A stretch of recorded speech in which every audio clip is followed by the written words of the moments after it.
வணக்கம். சின்ன குரூப் சேனலுக்கு உங்கள் அனைவரையும் அன்புடன் வரவேற்கின்றேன். இன்றைய ஆன்மீக தகவல் ஸ்ரீ அன்னை ஸ்ரீ பகவான் அரவிந்தர் பற்றிய தகவலை தான் நாம் பார்க்க போகின்றோம். அன்பர்கள் அனைவருடைய பிரார்த்தனையும் ஸ்ரீ அன்னை ஸ்ரீ பகவான் அரவிந்தர் திருப்பாதங்களில் சமர்ப்பணம் செய்கின்றேன். நம்பிக்கையான நியாயமான பிரார்த்தனைகள் நிச்சயமாக கைகூடும்.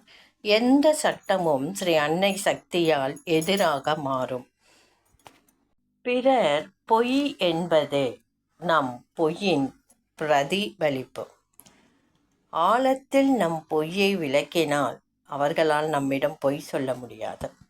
ஆழம் என்பதே அவரும் நாமும் இரத்த பாசத்தில் இணையும் இடம். வெளி மனிதரிடையே அது செய்வது சிரமம் குறைவு.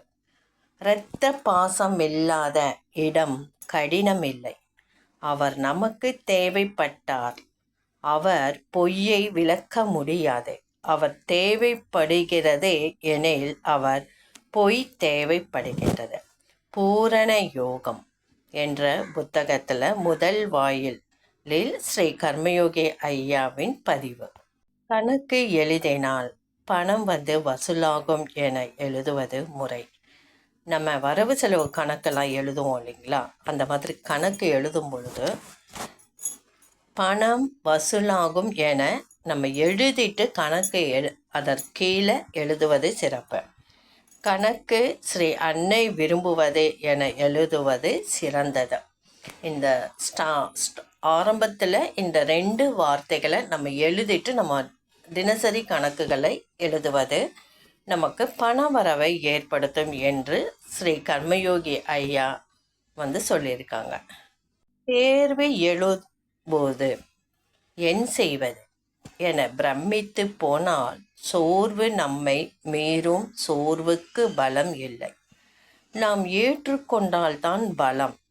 எனவே நான் அதை ஏற்றுக்கொள்ள மாட்டேன் என்று முடிவு செய்தால் சோர்வு பலமிழந்து விடுகிறது. தொடர்ந்து மனதால் அதை கருதுவது இல்லை என்றால், அதாவது மனதை கடந்த நிலையை அடைந்தால் சோர்வு மாறி தெம்பாகின்றது. சோர்வை தெம்பாக ஸ்ரீ அன்னையை அழைத்து மாற்றினால் நம் மனதை கடக்க முடியும். அதாவது நம்ம காலையில் எழுந்திருக்கிறோம். காலையில் எழுந்திரிச்சதோ என்ன செய்வோம், சோர்வாக இருக்கும். இன்னும் கொஞ்சம் நேரம் தூங்கலாம், இன்னும் கொஞ்சம் நேரம் கழித்து நம்ம வேலைகளை கவனிக்கலான்றது மனசு சொல்லும்.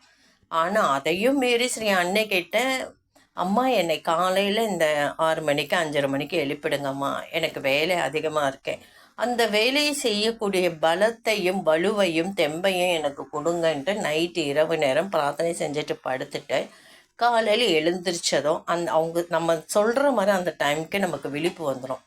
எழுந்திரிச்சதும் ஸ்ரீ அன்னைக்கிட்ட நம்ம என்ன சொல்லணும், அம்மா நான் சொன்ன மாதிரி என்னை எழுப்பிட்டீங்க, நன்றிம்மா.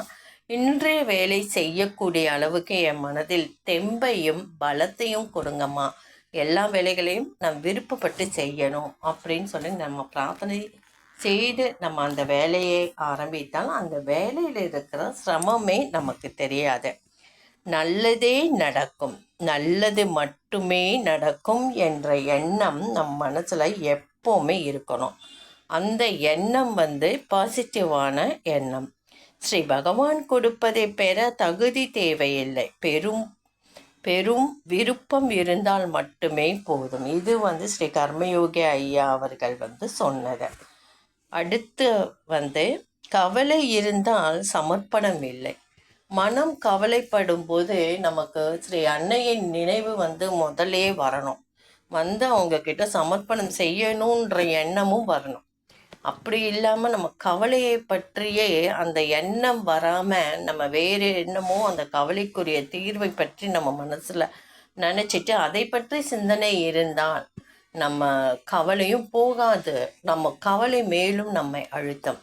அதுதான் சொல்கிறாங்க, எந்த ஒரு முழு சமர்ப்பணம் முழுமையாக ஸ்ரீ அன்னைக்கிட்ட நம்மளோட நெருக்கத்தை அதிகப்படுத்தணும் அப்படின்னா ஒவ்வொரு சின்ன விஷயத்துக்கும் அவங்களை நம்ம கூப்பிடணும்.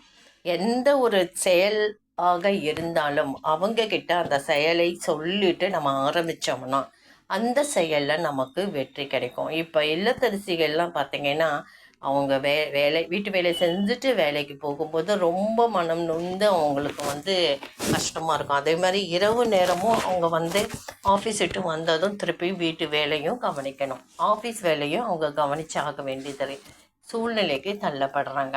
அப்படிப்பட்ட பெண்கள் வந்து இந்த மதர்கிட்ட வந்து பிரார்த்தனை பண்ணிட்டு நீங்கள் அந்த அன்றைய தினத்தை ஆரம்பிச்சிங்கன்னா சிறப்பாக இருப்பது மட்டும் இல்லைங்க, அன்றைய தினத்தில் செய்யக்கூடிய ஒவ்வொரு செயலையும் ஸ்ரீ அன்னை கிட்ட நம்ம சமர்ப்பணம் செய்யணும். அம்மா இன்றைக்கி நான் சமைக்க போகிறேன், என்னுடைய சமையல் வந்து நல்லா ருசியாக இருக்கணும், அனைவருடைய பாராட்டையும் பெற வேண்டும், எந்தவித சுதப்பலும் நம்பளும் வந்துவிடக்கூடாது என்று நம்ம ஒரு சமர்ப்பணத்தை மதர்கிட்ட சொல்லணும்.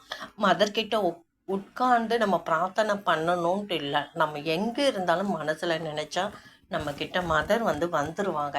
அதனால் மனசில் நினச்சி நம்ம சொன்னாவே போதுமானது. அன்றைய தினம் நீங்கள் வேலை செஞ்சு பாருங்கள், உங்களுக்கு அந்த சிரமமே இருக்காது. அப்புறம் வந்து மதர்கிட்ட எப்பவுமே நம்ம பேசிக்கிட்டே இருக்கலாம், மனசில் வந்து நம்ம பேசலாம் மதர்கிட்ட.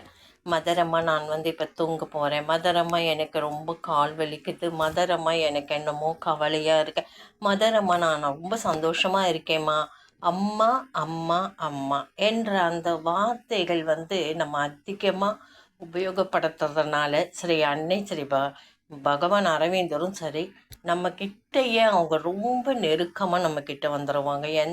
இப்போ ஒரு ஆபத்தில் நம்ம மாட்டியிருந்தாலோ, நமக்கு ஒரு பெரிய தாங்கக்கூடாத கஷ்டம் வந்தாலோ டக்குன்னு நமக்கு நினைவில் வரக்கூடியவங்க வந்து ஸ்ரீ அன்னை ஸ்ரீ பகவான் அரவிந்தர் தான். அப்படி டக்கு நம்ம நினைக்கும் போது நம்மளோட அந்த கஷ்டத்தை அவங்க ஏற்றுக்கிட்டு அதுக்கு உரிய தீர்வை வந்து அவங்க கொடுப்பாங்க. அந்த தீர்வு நம்ம மனசில் வந்து நமக்கே படும், இது செய்யணும் அது செய்யணும்னு சொல்லிட்டு அந்த தெய்வத்தோட அருளும் அனுக்கிரகமும் இருக்கும் பொழுது அவங்க வந்து நம்மளை வழி நடத்துவாங்க. இந்த பதிவு உங்களுக்கு கண்டிப்பாக பிடிச்சிருக்கும்னு நினைக்கிறேன். இந்த பதிவு பிடிச்சிருந்தால் லைக் பண்ணுங்கள், ஷேர் பண்ணுங்கள், சப்ஸ்கிரைப் பண்ணுங்கள், கமெண்ட் பண்ணுங்கள். இந்த